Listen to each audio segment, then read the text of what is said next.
السلام عليكم ورحمة الله وبركاته. أهلا وسهلا بكم وشرفتوني هنا على القناة ونورتوني. النهاردة هنبتدي حلقات جديدة من نوع آخر, new podcast with different people from different country.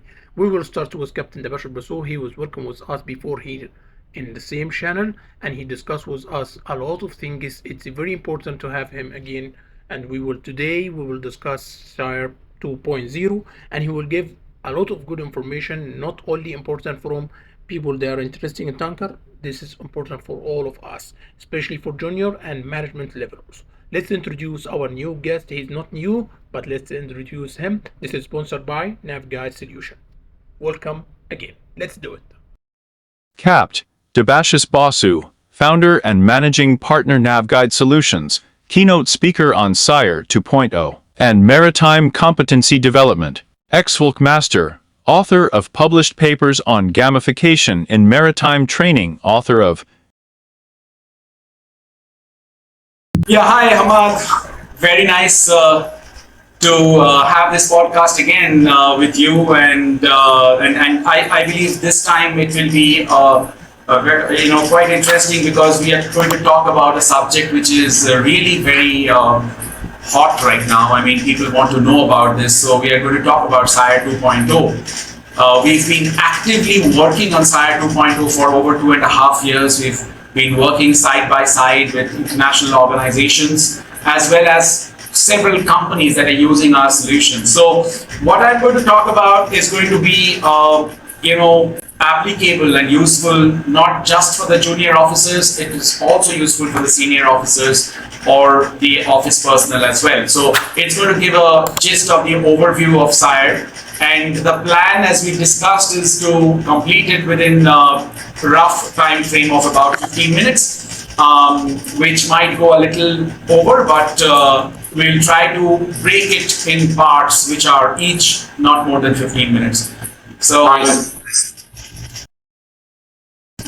what I want to talk about today on operationalizing SIRE 2, meaning not just to understand what is SIRE 2, but what do you have to do about SIRE 2.0, and what do the seafarers have to do, does the industry have to do so that they are prepared for SIRE 2.0. So this has been our work for several years now, and what we are going to start talking about is how the industry would phase in. So we'll cover the basics and the third phase of inspections going on, what feedback we are getting from Intertanko. We are members of the Intertanko, so we get some feedback coming in from the Intertanko database. And then what are the crucial changes that are expected in this new system of inspection? As we all know, SIRE 2 is applicable for tankers, and it is a major change in how tankers are going to be inspected. The SIRE inspection regime is changing from the VIQ regime to the SIRE 2. So what changes are expected? I want to mention about the bow tie analysis. This is at the heart of SIRE 2.0, and we must understand what is the bow tie. Not just like a theory, but if you understand the bow tie, it will help you understand why you are doing these checks, or why you have to take a checklist and go around the whole ship checking for non-compliance and other things. So that bow tie analysis is important. And then we are going to talk about how, as I mentioned, how do we operationalize SIRE 2? How do we implement SIRE 2? What do we have to do? And we will be also introducing a couple of solutions that we came up with, the frontline tested. They are already in use on several ships, and that can benefit the industry, especially at this stage. So with this in mind, now let me talk about the new regime. This change in the tanker industry is bigger than any other change that I remember seeing in the industry, because we are changing completely the way tankers are managed and operated. Because SIRE inspections happen to be a very, very important inspection for tankers, and if we have to, and I will go, as I go through the presentation, I will explain. So it's really a game changer for the industry. Now, by the way, whatever I'm saying today, most of the information you will also find in the OCIMF website. So I've put the link over here, and I will share the presentation with your viewers. So if your viewers want to download the presentation, You can download the presentation, you can go to the website and check all the information by yourself. Now, let us understand why we need to change anything. What was the problem because of which SIRE 2 came into existence?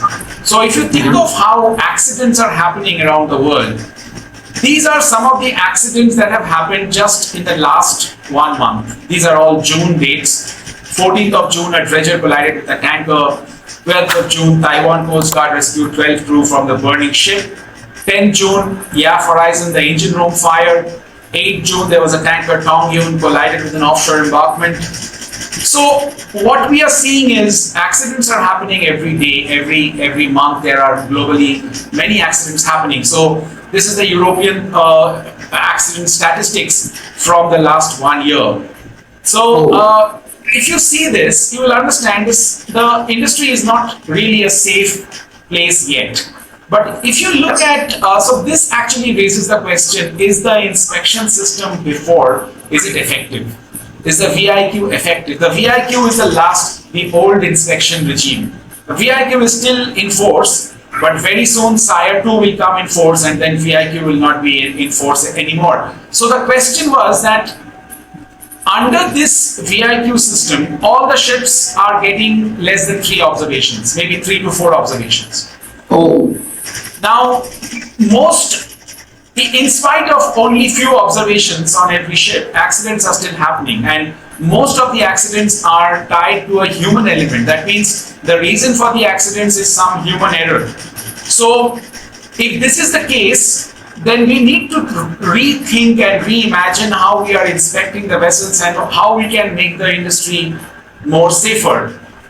Because the accident statistics, if it is a safe industry, it should come down. So that was the whole idea why OCIMF decided that they need a new regime, not just a new set of questions, but a completely new style of inspection. So I will explain why this is a new style, but that was the reason why. Now, VIQ 7 versus SIRE 2.0. I think everybody in the tanker industry is aware of the document on the left side, which is a VIQ. It was a 177-page document with about 375 questions.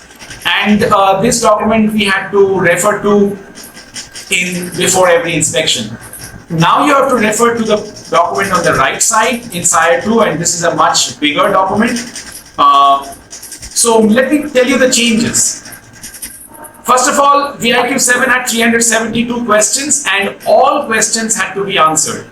There was no, every inspector had to answer all the applicable questions for that ship. Of course, if you're on a chemical tanker, some section of the VIQ is not applicable for you, but whatever is applicable all has to be answered. Under the SIRE 2, you get a shorter list of only 100 questions which will be asked for the inspector to verify. The total number of questions is almost the same, about 379 questions in the I'm not very sure about this number, but about the same number of total questions, but all questions will not be asked in all inspections. So the system will select which question will be asked. This is a major change in the style of inspection. Now the focus when an inspector came for a VIQ 7 inspection was mainly on the management systems and the hardware. That means he is looking for defects around the vessel, if pipeline is not maintained properly, or hardware issues which are was the main focus. And management systems, meaning documentation and whether the paperwork is correctly maintained. In SIRE 2, the focus is shifting to the human element. That means we are now going to focus on human errors. As I mentioned in the previous slide, that human error is the reason for many of the accidents. So that is why the focus of SIRE 2 is a lot on the human element, to find out, even if something is maintained well, does the people know how to act safely? That is the question. That is really the question that they are wanting to find out. Some other differences. The VIQ 7 was 179 pages, SIRE 2 is 1,294 pages, so almost 1,300 pages. So this is almost 8 times of what was before. So that even though the same number of questions are there, the number of pages are more. That means each question now has more details to understand. So, for the bridge, for example, your section will be, several pages long right now. Earlier it was much shorter. Now VIQ 7, every ship knew what question will come. Under SIRE 2, we don't know which question will come. That means even though all questions are not compulsory, all questions will not be checked in SIRE 2, but we don't know which questions will be checked. That means you have to actually prepare for everything when you are preparing for a SIRE inspection. So we will not, nobody will tell you which questions the SIRE inspector will ask. So now VIQ 7 only had negative observations. That means observation means if something wrong on the ship. SIRE 2 will have positive observations, neutral observations, or negative observations. That means if you are a second mate on the bridge and you are answering, your answer is much better than the second mate's level. Maybe you're answering at the level of a master. That means you can get a positive observation also. It's a good thing. It's a good thing that you get a positive observation. It's really nice. And then there are some neutral observations, and of course there are negative observations also. Earlier, in the earlier regime, VIQ 7 inspectors had no access to past observations. That means an inspector is scheduled to inspect your vessel. He does not know what this vessel had earlier, what observations was there. Right now, under SIRE 2, past observations can also be accessed on the tablet. And this is a major change that earlier we all have seen inspectors used to come with a laptop, and they used to carry a small notebook when they went on deck or in the bridge to inspect, and they could write down the observations on the notebook and or carry a checklist. Sometimes they used to carry a checklist, a physical checklist. Right now they will have to conduct all the inspections on a tablet. The entire inspection will happen on a tablet. This tablet has to be carried on deck or in the engine room, wherever they are inspecting, and he has to click photographs of observations and things like that. Now, introducing PIFs. Now, performance influencing factors is a major discussion in the SIRE 2 regime. So, and here is where, as I mentioned, SIRE 2 is placing too much emphasis on the human factor. How is it placing? So, they have come up with a term called performance influencing factor. So, in simple words, we are trying to identify what are the factors on the ship which will influence your behavior or your performance. And so why we need to stress? Because people are the most vital component and they are making mistakes because of which accidents are happening. But most of the time, the accidents are not intentional. They don't want the accidents to happen. So we have to find out a way to, understand this.